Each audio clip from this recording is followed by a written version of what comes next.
Hello friends, welcome to my channel. तो आज हम बात करने वाले हैं सीटेट सीडीपी से मोस्ट इम्पॉर्टेंट क्वेश्चंस की, जो आपके प्रीवियस ईयर से रिलेटेड है। बार बार मैं अपनी वीडियोस में यही कहती हूँ कि प्रीवियस ईयर के पेपर्स करना आप सभी के लिए बहुत इम्पॉर्टेंट है, क्योंकि जो आपका सीडीपी है, बाल विकास टॉपिक है, इसमें क्या है कि ये जो बाल विकास वाला टॉपिक होता है वो प्रीवियस ईयर का रिपीट होता रहता है। तो इसलिए आप इन प्रश्नों को ज़रूर करिएगा, और मैं भी अपने चैनल के माध्यम से आपको प्रीवियस ईयर के पेपर्स यहाँ पे करवा रही हूँ। तो चलिए प्रश्नों को शुरू कर देते हैं। तो जैसे कि परीक्षा के लिए अब बहुत कम समय रह गया है, तो ऐसे में जो तैयारी है वो बहुत ही अधिक करनी चाहिए, ताकि पेपर में आप अच्छे मार्क्स जो है इसमें ला सके। और आजकल देख सकते हैं कि जो कंपटीशन है कितना ज़्यादा बढ़ गया है, जिसके लिए मार्क्स कितने इम्पोर्टेंट होते हैं। तो चलिए प्रश्नोत्तरी हम शुरू कर देते हैं। तो पहला प्रश्न है, जैविकीय डैश योग्यताएं जैसे कि चलना डैश के माध्यम से हासिल हो सकती है। जैविकीय डैश योग्यताएं जैसे कि लिखने के लिए डैश की आवश्यकता होती है। ऑप्शन है प्राथमिक परिवेश के साथ आनंददायी अंतःक्रियाएं, द्वितीयक स्पष्ट अनुवेशन, या फिर द्वितीयक परिवेश के साथ आनंददायी अंतःक्रियाएं, प्राथमिक स्पष्ट अनुदेशन, प्राथमिक स्पष्ट अनुदेशन, द्वितीयक स्वयं निर्देशित अभ्यास, द्वितीयक स्पष्ट अनुदेशन की विलगता, प्राथमिक स्पष्ट अनुदेशन। तो राइट आंसर क्या हो जाएगा? राइट आंसर हमारा यहाँ पर जो होने वाला है वो हो जाएगा ऑप्शन नंबर 1। जैविकीय प्राथमिक योग्यताएं जैसे कि चलना परिवेश के साथ आनंददायी अंतःक्रिया के माध्यम से हासिल हो सकती है। जैविकीय द्वितीयक योग्यताएं जैसे कि लिखने के लिए स्पष्ट अनुवेदन की आवश्यकता होती है। तो ये इसका करेक्ट मिलान हो जाएगा। और नेक्स्ट क्वेश्चन से पहले मैं बता दूं कि ये कौन सा प्रीवियस ईयर है। तो देख सकते हैं कि 11 जनवरी 2023 का पेपर 1 का ये आपका पेपर है। चलिए नेक्स्ट क्वेश्चन पे आ जाते हैं। तो नेक्स्ट हमारा क्वेश्चन है, विकास के संदर्भ में निम्नलिखित में से कौन सा कथन सही है? विकास पूर्ण रूप से केवल आनुवंशिकता का ही परिणाम है। विकास का क्रम विशिष्ट से सामान्य की ओर होता है। विकास बाहर से केंद्र की ओर होता है। विकास सिर से पांव की ओर बढ़ता है। तो राइट आंसर क्या हो जाएगा? राइट आंसर हो जाएगा कि विकास जो है सिर से पांव की ओर बढ़ता है। नेक्स्ट हमारा क्वेश्चन है, चलिए मैं आपको इंग्लिश का भी दिखा दूं ताकि जो इंग्लिश वाले हैं उनके लिए भी कोई प्रॉब्लम ना हो। तो क्वेश्चन है, प्राथमिक कक्षा के बच्चों के लिए निम्नलिखित में से कौन सा प्राथमिक सामाजिकरण का कारक यानी संस्था है? निकटतम परिवार, सांस्कृतिक धारणाएं, धार्मिक संगठन, या फिर मुद्रित संचार माध्यम। तो राइट आंसर हो जाएगा यहाँ पे हमारा निकटतम परिवार। क्या है? प्राथमिक कक्षा के बच्चों के लिए। ठीक है। नेक्स्ट क्वेश्चन है, जीन पियाजे के संज्ञानात्मक विकास के सिद्धांत के अनुसार बच्चे किस अवस्था में चिंतन को मानसिक रूप से परिवर्तित कर सकते हैं? संवेदी गत्यात्मक, पूर्व संक्रियात्मक, मूर्त संक्रियात्मक, या फिर औपचारिक संक्रियात्मक। तो राइट आंसर हो जाएगा मूर्त संक्रियात्मक। नेक्स्ट हमारा क्वेश्चन है, जीन पियाजे के अनुसार हमारे मौजूदा स्कीमा में अनुभवों को लगातार सम्मिलित करने की प्रक्रिया को डैश कहा जाता है? समावेशन, समायोजन, वर्गीकरण, या फिर संकल्पना निर्माण। तो राइट आंसर हो जाएगा यहाँ पे हमारा ऑप्शन नंबर 3, वर्गीकरण। नेक्स्ट हमारा क्वेश्चन है, निम्नलिखित में से कौन सा सिद्धांत सीखने की प्रक्रिया में चर्चा और विवाद को बहुत महत्व देता है? बीएफ स्किनर द्वारा प्रतिपादित व्यवहारवाद का सिद्धांत, लॉरेंस कोहलबर्ग द्वारा नैतिक विकास का सिद्धांत, लेव वाइगोत्स्की का सामाजिक सांस्कृतिक सिद्धांत, या सिगमंड फ्राइड का मनोविश्लेषण सिद्धांत। तो राइट आंसर हो जाएगा यहाँ पे हमारा ऑप्शन नंबर 3, लेव वाइगोत्स्की का सामाजिक सांस्कृतिक सिद्धांत। नेक्स्ट क्वेश्चन पे आते हैं। तो नेक्स्ट हमारा क्वेश्चन है, एक विद्यार्थी को किसी सवाल से जूझते देखकर उसकी अध्यापिका उस सवाल की भाषा को सरल करने और कुछ संकेत देने का निर्णय लेती है।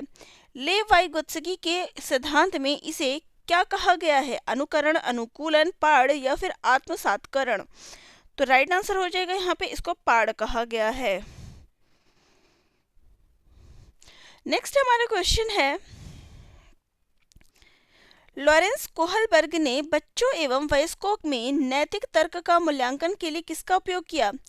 परिकल्पित स्थितियां, कागज कलम आधारित परीक्षा, चित्रकला रिपोर्ट कार्ड्स। तो राइट आंसर क्या हो जाएगा? राइट आंसर हो जाएगा यहाँ पे हमारा परिकल्पित स्थितियां। नेक्स्ट क्वेश्चन है, रचनावाद का समर्थन करने वाले किसे महत्व देते हैं? बाल केंद्रित पाठ्य चर्चा को, सांस्कृतिक रूप से अनुत्तरदायी शिक्षण शास्त्रीय प्रविधियों को, व्यक्तिगत भिन्नताओं को अनदेखा करने को, चिंतन के अभिसारी तरीकों को। तो राइट आंसर हो जाएगा यहाँ पे हमारा ऑप्शन नंबर ए, बाल केंद्रित पाठ्य चर्चा को। नेक्स्ट क्वेश्चन है, बुद्धि लब्धि यानी IQ परीक्षणों की आलोचना इसलिए की जाती है क्योंकि वे सांस्कृतिक विविधता को ध्यान में रखते हैं, बुद्धि को विभिन्न क्षमताओं के एक समूह के रूप में मानते हैं, परीक्षण निष्पादन का पर पर्यावरणीय कारकों के प्रभाव को नजरअंदाज करते हैं, स्मृति, तर्क और मौखिक कौशलों के मापन में सामाजिक कारकों को ध्यान में रखते हैं। तो राइट आंसर हो जाएगा यहाँ पे हमारा ऑप्शन नंबर 3 कि परीक्षण निष्पादन पर पर्यावरणीय कारकों के प्रभावों को नजरअंदाज करते हैं। नेक्स्ट हमारे क्वेश्चन है, भाषा और विचार के संदर्भ में निम्नलिखित में से कौन सा कथन सही है? जीन पियाजे ने प्रस्तावित किया है कि भाषा संज्ञान में सहायक होती है। लेव वाइगोत्स्की ने प्रस्तावित किया है कि भाषा का चिंतन पर कोई प्रभाव नहीं होता है। जीन पियाजे ने प्रस्तावित किया है कि चिंतन करना भाषा को सीखने पर निर्भर करता है। लेव वाइगोत्स्की ने प्रस्तावित किया है कि भाषा चिंतन को सुसंसाधित करती है। तो राइट आंसर हो जाएगा यहाँ पे हमारा ऑप्शन नंबर 4 कि लेव वाइगोत्स्की ने प्रस्तावित किया है कि भाषा चिंतन को सुसाधित करती है। नेक्स्ट क्वेश्चन है, जेंडर प्रमुख रूप से एक डैश निर्मित है, जैविक, सामाजिक, चिकित्सीय या फिर यादृच्छिक। तो राइट आंसर क्या हो जाएगा? राइट आंसर हमारा हो जाएगा ऑप्शन नंबर 2 सामाजिक। नेक्स्ट आपका यहाँ पर अभिकथन और कारण से संबंधित प्रश्न है। चलिए प्रश्न देख लेते हैं। तो प्रश्न है हमारा, विविध सामाजिक आर्थिक पृष्ठभूमि वाले विद्यार्थियों की आवश्यकताओं को पूरा करने के लिए एक शिक्षक को मानकीकृत पाठ्यचर्या अपनानी चाहिए। इसके पीछे तर्क है कि मानकीकृत पाठ्यचर्या सभी प्रकार की व्यक्तिगत भिन्नताओं को ध्यान में रखती है। तो राइट आंसर हमारे यहाँ पर क्या हो जाएगा? राइट आंसर हो जाएगा कि जो अभिकथन है वो भी गलत है और जो तर्क दिया गया है वो भी इसके पीछे गलत है। तो ऑप्शन नंबर 4 जो है यहाँ पे हमारा राइट आंसर हो जाएगा। चलिए नेक्स्ट क्वेश्चन पे आते हैं। तो नेक्स्ट क्वेश्चन है, रचनात्मक आकलन सत्र के अंत में किया जाता है, केवल मानकीकृत परीक्षणों के माध्यम द्वारा किया जाता है, समूची शिक्षण अधिगम प्रक्रिया के दौरान किया जाता है, केवल एक विशिष्ट शिक्षक द्वारा किया जाता है। तो राइट आंसर क्या हो जाएगा? राइट आंसर हमारा हो जाएगा ऑप्शन नंबर 3 समूची शिक्षण अधिगम प्रक्रिया के दौरान किया जाता है। नेक्स्ट क्वेश्चन है, निम्नलिखित में से कौन से उपागम के द्वारा विद्यार्थियों में समालोचनात्मक चिंतन को बढ़ावा देने की संभावना है? बंद अंत वाले तथ्य आधारित प्रश्न पूछना, परिकल्पनाओं को विकसित करने में विद्यार्थियों को सहयोग देना, अभिसारी चिंतन को बढ़ावा देना, केवल पाठ्य पुस्तकों द्वारा पढ़ना। तो राइट आंसर क्या हो जाएगा? राइट आंसर हमारा हो जाएगा यहाँ पर कि परिकल्पनाओं को विकसित करने में विद्यार्थियों को सहयोग देना। नेक्स्ट हमारा क्वेश्चन है, अनुसूचित जनजाति के विद्यार्थियों के समावेशन को सफल बनाने के लिए यह महत्वपूर्ण है कि प्रमुख समूह द्वारा पसंद की जाने वाली भाषा में पढ़ाया जाए, उनके सांस्कृतिक ज्ञान और अनुभवों की अनदेखी की जाए, उनकी अपनी स्थानीय भाषा में बनाई गई शैक्षिक सामग्रियों को उपलब्ध करवाया जाए, या फिर विद्यालय और उनके समुदाय के बीच सामाजिक दूरी कायम रखनी चाहिए। तो राइट आंसर हो जाएगा यहाँ पे हमारा ऑप्शन नंबर 3 कि उनकी अपनी स्थानीय भाषा में बनाई गई शैक्षिक सामग्रियों को उपलब्ध करवाया जाए। चलिए नेक्स्ट क्वेश्चन पे आ जाते हैं। नेक्स्ट क्वेश्चन है, डिसलेक्सिया से ग्रसित विद्यार्थी लंबे निबंध लिखने के लिए बहुत उत्सुक होते हैं, बहुत विकसित शब्दावली का प्रयोग करते हैं, पठन सामग्री को बहुत आसानी से समझते हैं, पढ़ने के लिए अनिच्छुक होते हैं। तो राइट आंसर हमारे यहाँ पर क्या हो जाएगा? राइट आंसर हो जाएगा कि पढ़ने के लिए अनिच्छुक होते हैं, उनको पढ़ने में क्या है? इंटरेस्ट नहीं होता, जिसको डिसलेक्सिया होता है। नेक्स्ट है, निम्नलिखित में से दृष्टिबाधित विद्यार्थियों के समावेशन में कौन एक बाधक बनता है?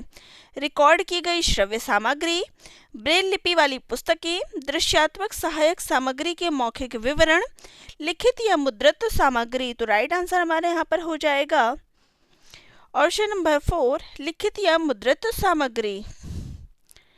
नेक्स्ट क्वेश्चन है, निम्नलिखित में से क्या ध्यानाभाव एवं अति सक्रियता विकार से संबंधित है? उच्च अवधान अवधि, दृढ़ आवेगशीलता, निम्न स्तरीय क्रियाशीलता या फिर सुनने के लिए विस्तारित धैर्य। तो राइट आंसर हमारे यहाँ पर हो जाएगा दृढ़ आवेगशीलता। नेक्स्ट क्वेश्चन है, प्रतिभाशाली बच्चों की एक प्रमुख विशेषता है उच्च स्तर की बौद्धिक क्षमता, रचनात्मकता की कमी, बाधिक संप्रेषण कौशल या फिर दूसरों के विचारों को नकल करने की प्रवृत्ति। तो राइट आंसर हो जाएगा यहाँ पर प्रतिभाशाली बच्चों की क्या होती है? उच्च स्तर की बौद्धिक क्षमता होती है। नेक्स्ट यहाँ पर आपका फिर से अभिकथन और कारण से संबंधित प्रश्न है। चलिए अभिकथन पढ़ लेते हैं। एक शिक्षक को विषय वस्तु को पढ़ाने के लिए उसे संबंध एवं संगठित तरीके से प्रस्तुत करना चाहिए। तर्क है, सीखना एक निष्क्रिय प्रक्रिया है। तो राइट आंसर क्या हो जाएगा? राइट आंसर हमारे यहाँ पर हो जाएगा कि जो अभिकथन है वो तो सही है, लेकिन तर्क क्या है? वो गलत है। तो राइट आंसर ऑप्शन नंबर 3 हो जाएगा।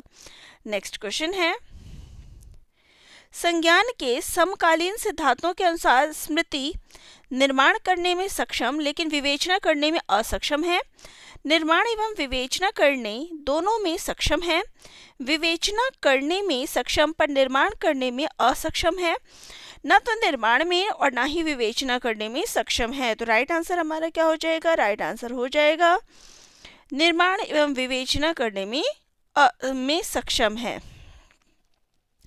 नेक्स्ट है, शिक्षार्थियों द्वारा ज्ञान के निर्माण को बढ़ावा देने के लिए एक विद्यालय को डैश शिक्षण शास्त्रीय प्रविधियों को बढ़ावा देना चाहिए। बाल केंद्रित, परीक्षा केंद्रित, शिक्षक केंद्रित या फिर पाठ्य पुस्तक केंद्रित। तो राइट आंसर हो जाएगा यहाँ पर हमारा ऑप्शन नंबर ए, बाल केंद्रित। नेक्स्ट है, निम्नलिखित में से अधिगम दिशा निर्देशों के लिए कौन सा सार्वभौमिक अभिकल्प का हिस्सा नहीं है? सहभागिता के बहुविध साधन, भेदभाव के बहुविध तरीके, प्रतिनिधित्व के बहुविध साधन या फिर अभिव्यक्ति के बहुविध तरीके। तो राइट आंसर हमारे यहाँ पर हो जाएगा भेदभाव के बहुविध तरीके। ये क्या है? नहीं है। ठीक है। नेक्स्ट है, निम्नलिखित में से किसके द्वारा समस्या समाधान को बढ़ावा दिया जा सकता है? अनुरूपात्मक चिंतन, कार्यात्मक स्थिरता, प्रतिक्रियाओं का समुच्चय या फिर अभिसारी चिंतन। तो राइट आंसर हमारा हो जाएगा अनुरूपात्मक चिंतन। नेक्स्ट क्वेश्चन हमारे फिर से अभिकथन और कारण से संबंधित है।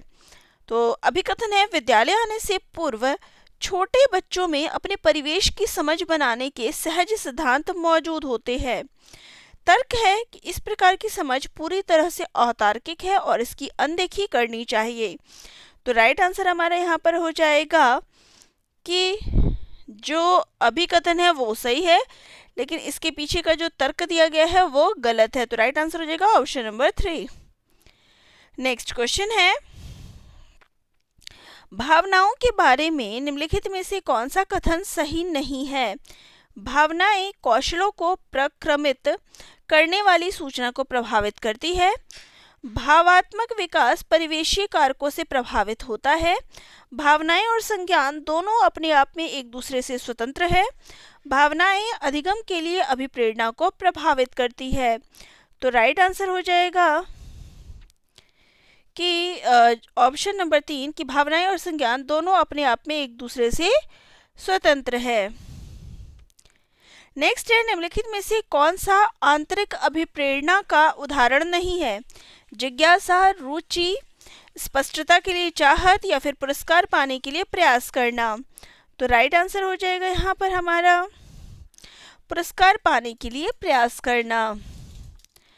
नेक्स्ट क्वेश्चन है, सीखना अधिक प्रभावी होता है जब विषय वस्तु को वास्तविक जीवन के अनुभवों के साथ जोड़ा जाए, पठन सामग्री बहुत ही अमूर्त एवं जटिल हो, विषय वस्तु को असंबद्ध रूप से टुकड़ों टुकड़ों में पढ़ाया जाए, पूर्व ज्ञान से संबंधता स्थापित ना की जाए। तो राइट आंसर हो जाएगा यहाँ पर हमारा कि विषय वस्तु को वास्तविक जीवन के अनुभवों के साथ जोड़ा जाए। नेक्स्ट है, एक अनुकूल सीखने का वातावरण बनाने के लिए एक शिक्षक को क्या करना चाहिए? विद्यार्थियों के बीच सहयोग को बढ़ावा देना चाहिए, विद्यार्थियों से बेहद कम अपेक्षाएं रखनी चाहिए, महारत उन्मुख प्रतिपुष्टि देने से बचना चाहिए, विद्यार्थियों में कोई स्वायत्तता नहीं देनी चाहिए। तो राइट आंसर हमारा हो जाएगा यहाँ पर कि विद्यार्थियों के बीच सहयोग को बढ़ावा देना चाहिए। तो ये थे आज की 30 प्रश्न जो कि प्रीवियस ईयर से रिलेटेड थे। नेक्स्ट वीडियो में मैं नेक्स्ट क्वेश्चंस जो है नेक्स्ट पेपर हम लेंगे। तो वीडियो जिनको अच्छी लगी हो चैनल को लाइक शेयर सब्सक्राइब ज़रूर करिएगा।